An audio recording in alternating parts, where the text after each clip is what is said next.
The suitcase hit the rails with a sound far louder than it should have, a flat, final thud that seemed to drain the platform of all air.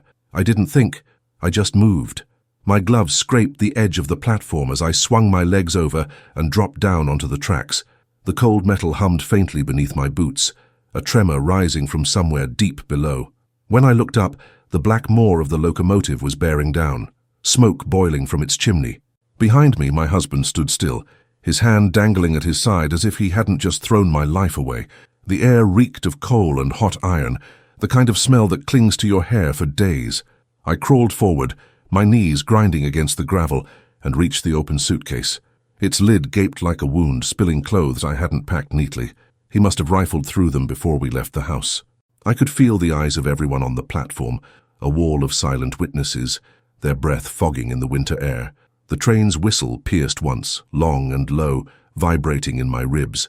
I told myself I could grab the case and climb back up in seconds, but I knew it wasn't that simple. The brown wool coat I wore felt suddenly too heavy, my arms sluggish, my fingers clumsy. I pushed aside the cotton chemises, the stockings, the gloves I'd folded only this morning, and saw the cloth-wrapped bundle at the bottom. My breath caught. It was still there.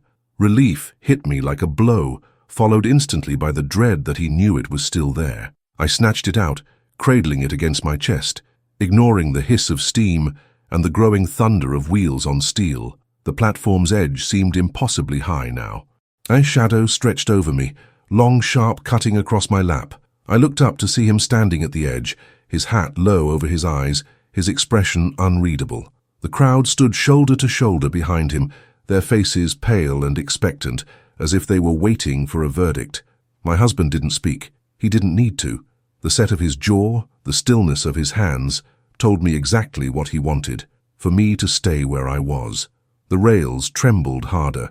Somewhere inside the approaching engine, a mechanical heart pounded like a war drum. For a fleeting second, I thought of our wedding day, the sunlight slanting through the church windows, the warmth of his palm against mine, the vows that felt so certain. It was a cruel contrast to the man towering above me now. That man had been charming, attentive, impossibly sure of himself. This one was cold stone. The bundle in my arms seemed to burn through my coat.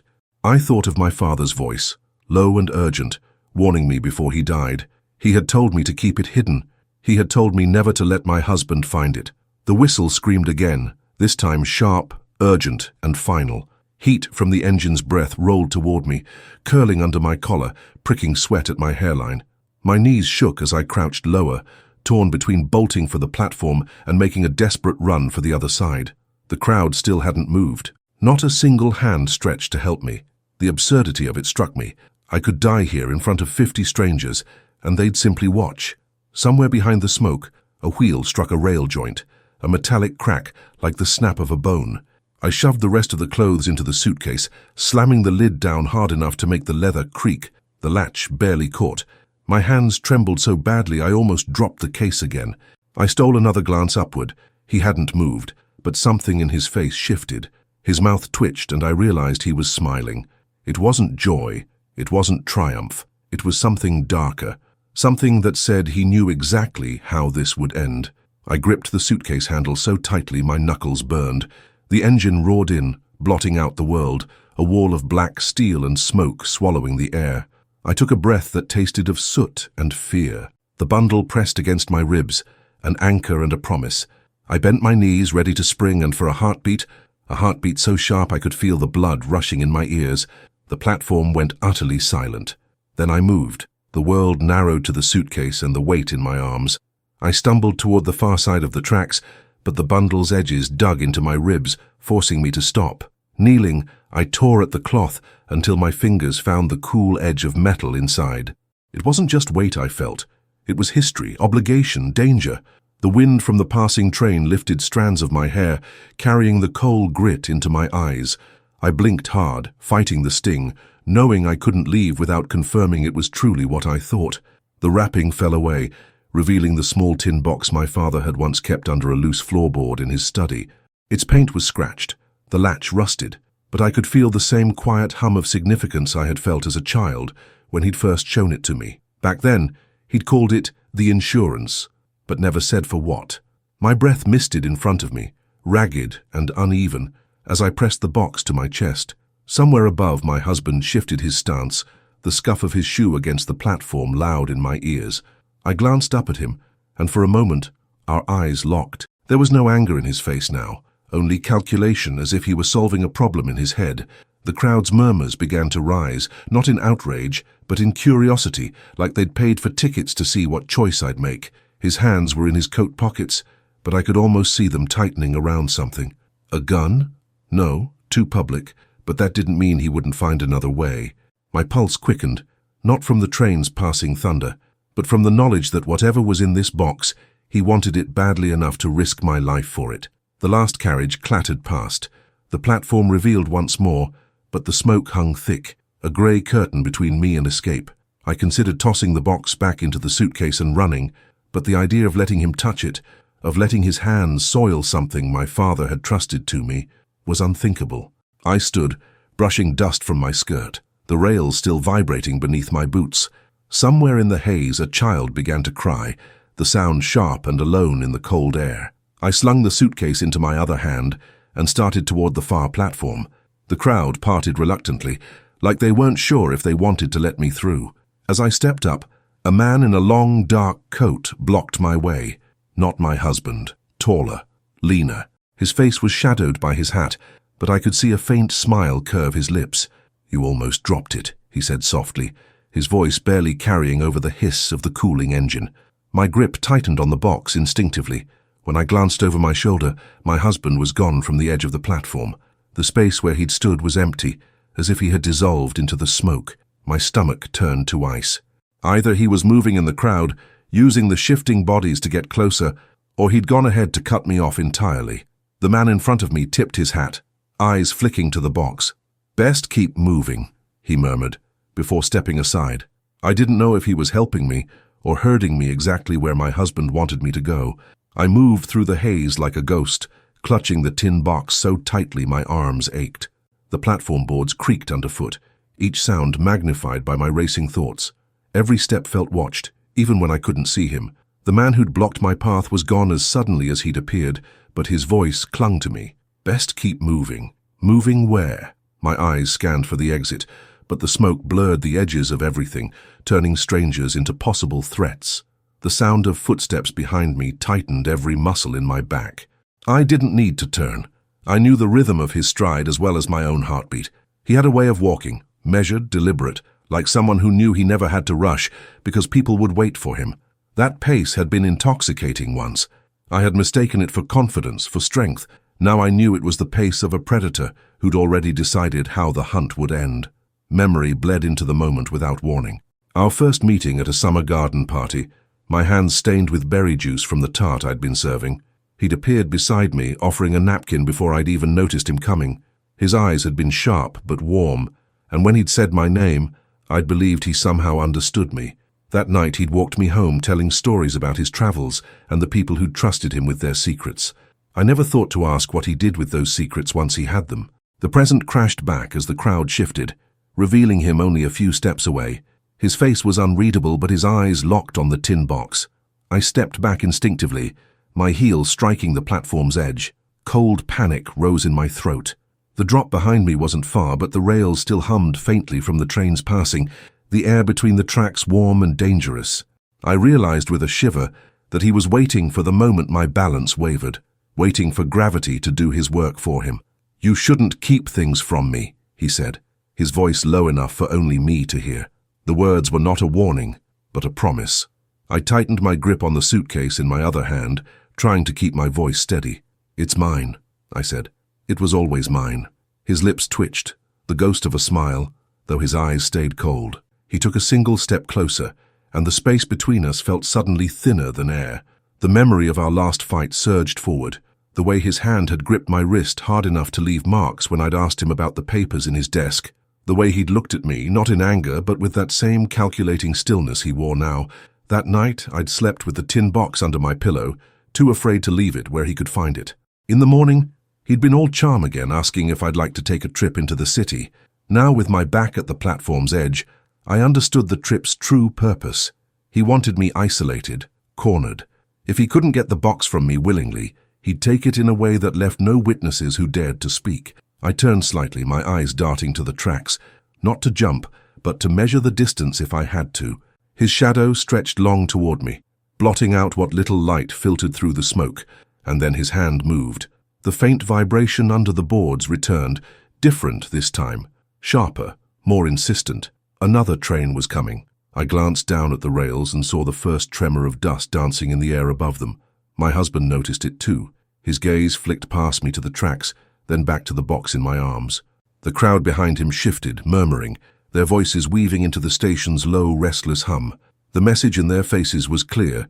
They'd seen enough to know something was about to happen, and not one of them would interfere. Heat began to pulse up through the platform as if the ground itself was warning me. The smell of iron and oil thickened, wrapping around my throat. I adjusted my grip on the suitcase, the leather biting into my palm, and stepped sideways to widen the space between us.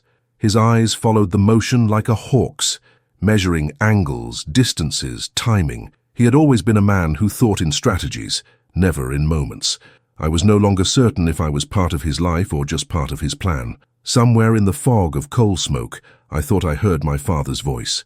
It was only the wind curling through the rafters, but the memory it stirred was sharp. Him leaning close over his desk, telling me the box was a key that unlocks things better left closed.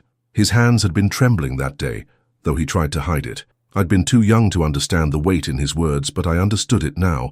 Whatever was inside this box, it had kept me alive so far.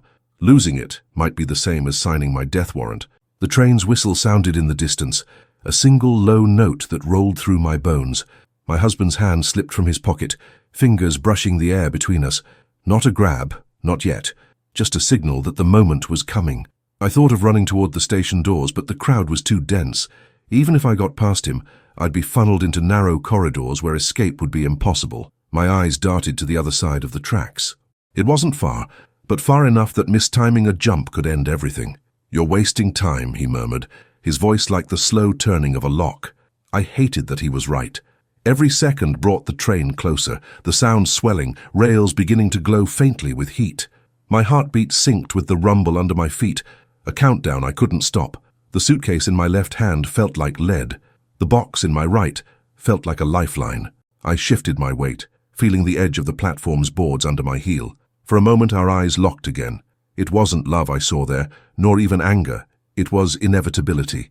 He believed this would end one way, and that belief made him dangerous. The whistle sounded again, sharper this time, echoing off the glass canopy above. I pictured myself stepping forward into his space, knocking him off balance before he could reach me. But I also pictured missing, and the crowd parting just enough to let him pull me down with him. The approaching engine emerged through the haze, a black shape swelling in size with terrifying speed. People stepped back, but my husband didn't move. My knees bent slightly, my body coiling like a spring. The air tasted of metal, of coal, of fear. The sound of the rails was deafening now, drowning every thought except one. Whatever I chose in the next heartbeat would decide if I lived, or if the platform went silent forever. The moment the engine's shadow touched my shoes, I moved. My legs launched before my mind could argue, carrying me forward and sideways in one desperate arc. The wind off the locomotive was a living thing, shoving me toward the gravel, clawing at my skirt. My suitcase handle twisted in my grip. The tin box dug into my ribs so hard I nearly dropped it. I hit the far rail awkwardly, my ankle jolting with pain, but I kept running. Behind me, the roar of the train swallowed everything, erasing the shouts from the platform. The other side rose up fast, a few feet of wood and steel, chipped paint clinging to the boards.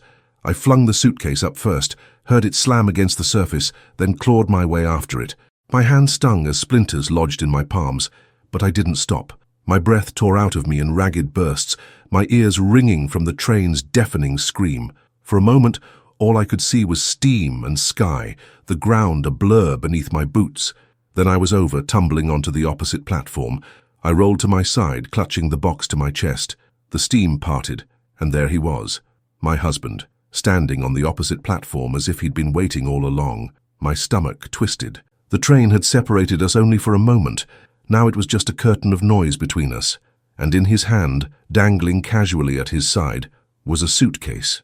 My suitcase, or at least one that looked exactly like it. My breath froze halfway up my throat. The leather was the same shade, the same worn edges on the corners, even the same faded travel stickers. But the weight in his hand, just from the way his arm hung, told me it was heavier. Too heavy for the few clothes I'd packed this morning. I pushed myself to my feet, the pain in my ankle sharp but ignorable. The tin box suddenly felt lighter, almost insignificant, compared to what might be in that other case. He didn't shout or move toward me. Instead, he smiled, a slow, deliberate curl of the mouth that made the back of my neck prickle. The train began to slow between us, the carriages clattering past, offering fleeting glimpses of his face between windows. I wanted to run, but something in that smile held me still, like a trap I hadn't yet spotted. The tin box in my hands felt like one part of a puzzle I hadn't known existed until now. As the last carriage passed, revealing him in full, he lifted the suitcase slightly, almost like a toast. My pulse spiked. He was telling me he had something I wanted, or something that could destroy me. Either way, the message was the same. I would come to him, sooner or later. The crowd on my side barely noticed me, too focused on boarding. Their indifference was a strange kind of mercy. No one here knew the rules of the game we were playing. The whistle blew once more, long and low, as the train began to roll forward again. He turned his back to me, blending into the shifting tide of passengers until he vanished completely. I stood frozen, gripping my box, my suitcase abandoned at my feet, the sound of the engine fading into the winter air. The strange truth began to settle in my chest. The thing I'd risked my life to save might not be the most dangerous secret in the station tonight. I picked up my suitcase and knew instantly it wasn't mine. The leather was cooler, smoother, as if it hadn't been handled in weeks. The weight nearly pulled my arm from its socket. I crouched, heart hammering, and turned the latch, but it didn't budge. The lock was different, smaller, and glinted with the fresh polish of something recently installed. My breath came fast and shallow. He'd switched them, not just today, this had been planned. I glanced over my shoulder, scanning the platform for his hat, his coat, anything that could give him away. Nothing.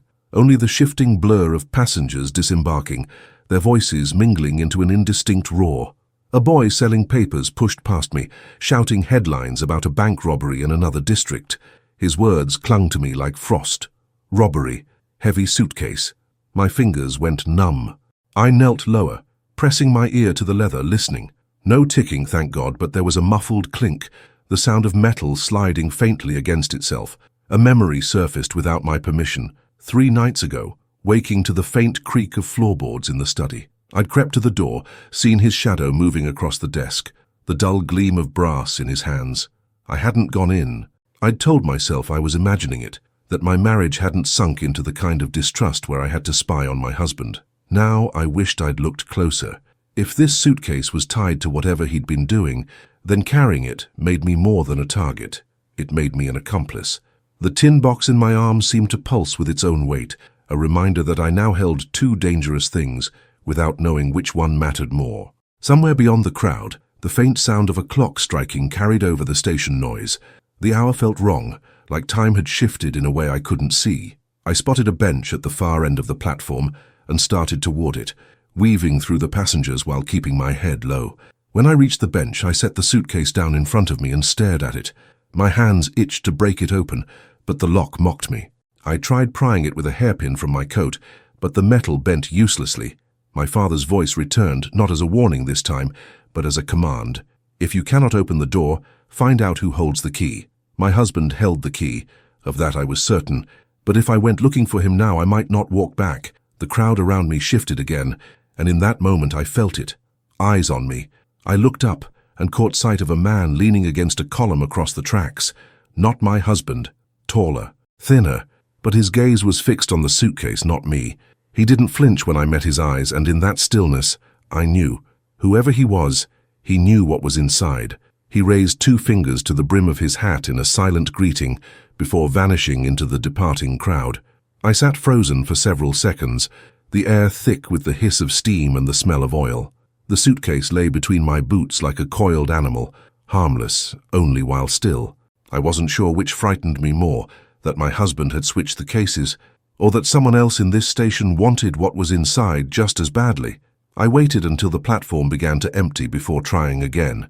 The suitcase's lock refused me, no matter how I twisted the bent hairpin. My fingers ached from the cold, the tin box under my arm growing heavier with each breath. I almost didn't want to open it, Not here, not with shadows watching. But something in me knew I couldn't carry two unknowns any longer. I set the box on my lap, thumbs resting on the rusty latch. The sound it made when it snapped open was small, almost tender, but it cut straight through my chest. Inside lay a folded sheet of thick paper, its edges yellowed. My father's handwriting slanted across the top, his ink strokes deliberate, unshaken even in the weeks before he died. My throat tightened as I lifted it, but beneath the letter was something else. 3 black and white photographs. Each showed a different man, all unfamiliar to me, their faces caught in moments that felt stolen. One sat at a cafe table looking over his shoulder, another was stepping out of a car, the third stared directly into the camera, unsmiling. I didn't need the signatures scrawled on the backs to know their names weren't meant for me. The platform air seemed to shift, colder, sharper. A shadow fell across the paper, and I looked up into the uniformed chest of a station officer. His expression was polite but unreadable, the kind of face trained to notice without revealing. "Ma'am," he said, nodding to the suitcase at my feet. "Is this yours?" My heartbeat doubled. Behind him, just far enough to blend into the milling passengers, my husband stood, eyes locked on me, his mouth set in that same unyielding line. The officer crouched, his hand hovering over the handle. "It matches the description of property reported stolen this morning," he said. My mouth went dry. I could feel my husband's gaze drilling through me, as if daring me to deny it. The photos in my hand seemed to burn, and for a moment I thought about tucking them back into the tin box and pretending none of this belonged to me. But the letter, my father's voice on paper, anchored me in place. "This is mine," I heard myself say, though the words felt like stepping into a room I couldn't leave. The officer's eyes flickered, catching the hesitation I tried to hide. He straightened slowly, then glanced over his shoulder toward my husband, who gave the faintest shake of his head, almost imperceptible, but the officer seemed to understand. He didn't take the suitcase. Instead, he stepped back and said, "You should be careful who you travel with." The warning hung in the cold air long after he walked away. My husband lingered where he was, his stillness somehow louder than the departing train. I wanted to run, to find an exit, but the letter in my lap whispered otherwise.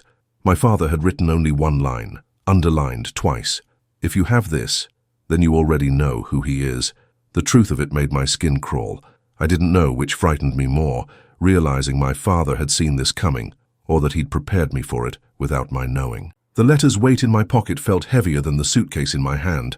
I stood, scanning for a gap in the crowd, but every exit seemed to funnel me toward the ticket gates, places he could corner me with ease. My husband hadn't moved, yet his presence was a wall I couldn't get past. I turned abruptly and headed for the opposite end of the platform, toward the maintenance doors I'd noticed earlier. The suitcase banged against my leg with each stride, the tin box pressing into my ribs like a reminder of everything I stood to lose.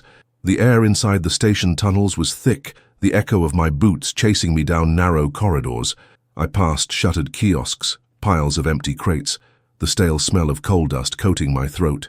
Somewhere behind me, footsteps began to match mine, measured, steady, not rushing, just following. I didn't need to look to know it was him. He'd never been one to run. He preferred to let me exhaust myself before closing in. I took a sharp turn down a dim passage lit by a single flickering bulb. The walls seemed to lean inward, the noise of the main station fading to a distant murmur. My ankle throbbed from the leap across the tracks, but I forced my pace faster, dragging air into my lungs in ragged pulls. My mind flashed to my father's warning, the way he'd gripped my wrist and told me, "If you feel the trap closing, find the train that isn't on the timetable." At the time, it had sounded like nonsense. Now it felt like the only plan I had left. A side door hung slightly open ahead, the smell of cold metal and oil spilling out. I slipped inside, finding myself in a cramped storage room stacked with luggage, spare wheels, and crates marked with unfamiliar symbols. My breath clouded the air as I pressed my back to the wall, listening. The footsteps stopped outside the door. Silence stretched thin, so taut it seemed to hum in my ears. Then came the slow, deliberate creak of hinges as the door began to swing inward. Instinct took over. I slid behind a stack of crates, setting the suitcase down silently, the tin box still in my arms. My pulse roared in my head, drowning out everything else. The gap in the door widened, spilling a sliver of light across the floor. A shadow entered, broad at the shoulders, narrowing at the waist. But when the figure stepped fully inside, it wasn't my husband. It was a man in a conductor's uniform I didn't recognize. His eyes found me immediately, as if he'd known exactly where I'd be. "You're late," he said quietly, his voice steady, unhurried. I stared at him, the words snagging in my mind. "Late for what?" I managed. He glanced at the suitcase, then at the tin box. "Your father told me you might not make it in time," he said. "But you did, and now you need to go before he finds you." The conductor stepped closer, the dim light catching the sharp lines of his face. He wasn't old, but there was a heaviness in his eyes that made him seem older than the uniform he wore. I stayed pressed against the wall, every muscle ready to bolt, until he lifted his hand, empty, and said, "I'm not here to take it from you. I'm here to get you out." His gaze flicked to the tin box, and for the first time in hours I felt the grip of my fear loosen just slightly. "You knew my father," I said, my voice more accusation than question. His answer was a single nod. "He trusted me with something, same as he trusted you. Only difference is, mine was a message." From his breast pocket he drew a small envelope, worn soft at the edges. He held it out, and though my hands shook, I took it. The paper smelled faintly of cedar, my father's study. My throat tightened before I even unfolded it. Inside was another note in my father's handwriting, shorter this time. "If you're reading this, he's already tried to take it. Don't give him the chance twice. The ticket will take you where I began and where he cannot follow." A slip of cardboard fell into my palm. A single train ticket, one way, to a city I'd never been to. I looked up sharply. "And if I don't go?" The conductor's expression darkened. "Then you'll never leave here at all." Behind him the floorboards outside groaned. The sound was slow, deliberate, too careful for a stranger, too heavy for coincidence. My chest tightened. He was here. The conductor's eyes sharpened. "He's faster than I thought," he murmured. He bent quickly, lifting the heavy suitcase from the floor.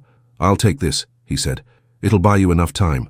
My instincts screamed to refuse, but something in his voice, low, urgent, certain, made me release it. I kept the tin box and the letter. The suitcase looked wrong in his hands, too dangerous to be carried so casually, but he was already moving toward the back door. Before slipping out, he turned to me once more. "Your father didn't tell you everything," he said. "When you reach that city, you'll understand why he kept you away from him for so long." Then he was gone, his footsteps swallowed by the thrum of the station's heartbeat. I stood in the storage room, the ticket cutting into my palm, the tin box heavy against my chest. The air felt charged, like the seconds before a storm breaks. The groaning floorboards outside moved closer, and I knew the door would open in moments. My father had given me a path, the conductor had given me a chance. My husband would give me neither if I hesitated now. The door creaked inward, and there he was. His silhouette filled the frame, smoke curling around him from the platform beyond. He didn't look at the shelves, the crates, or the shadows. I knew he'd come straight for me. The ticket in my palm felt like a live ember, the tin box an anchor pulling me into the moment. He stepped inside, closing the door behind him with deliberate care, as if we had all the time in the world. "You've been busy," he said. His voice was calm, but the calmness was the same stillness a blade has before it falls. He reached out one hand, not for me, but for the box. My feet backed me toward the side door, the one that opened onto the platform. He followed, each step shrinking the space between us. "This can all be simple," he said. "Just hand it over, and we'll walk away together." His tone almost convinced me, almost. The door behind me burst open, and cold night air swept in. The roar of an arriving train filled the room, its headlamps spilling a blinding cone of light across the boards. I turned and stepped onto the platform, the noise and steam swallowing my breath. He was right behind me now, his shadow joining mine. The crowd swelled around us, their movements slow, almost dreamlike. Somewhere deep inside the engine, the whistle screamed, a long rising note that made my skin prickle. I felt his fingers brush the back of my coat. Instinct twisted my body sideways. The motion was small, almost casual, but it left him grasping at nothing but empty air. Momentum carried him forward, one step too far, his polished shoe slipping on the damp wood. I watched his eyes widen, not with fear but with disbelief, as the edge of the platform vanished beneath him. The sound of the train filled everything. Steam curled upward like ghostly hands, and for a heartbeat I thought someone might reach down to pull him up, but the crowd held still, the whistle cut short, replaced by the deep, grinding thunder of wheels on rails. I turned away before the sound reached its inevitable end. The doors to the waiting carriage slid open, and I stepped inside without looking back. My coat smelled of coal and cold air. My fingers still curled protectively around the tin box. As the train began to move, I slid into a seat and felt the ticket in my pocket, my father's path out of this place. The noise of the station faded until only silence pressed against the windows. When we cleared the platform, I let out the breath I'd been holding for what felt like years. Outside, the night stretched wide and unknowable, but it was mine now. The tin box rested on my lap, its contents still hidden. I didn't open it. Some things, my father had said, were keys better kept unturned. The wheels hummed beneath me, steady and certain, carrying me away from the place where the platform went silent. If this story gripped you until the final page, don't let the next one leave without you. Subscribe to the channel now and step onto the platform where every tale arrives with secrets, shadows, and twists you'll never see coming.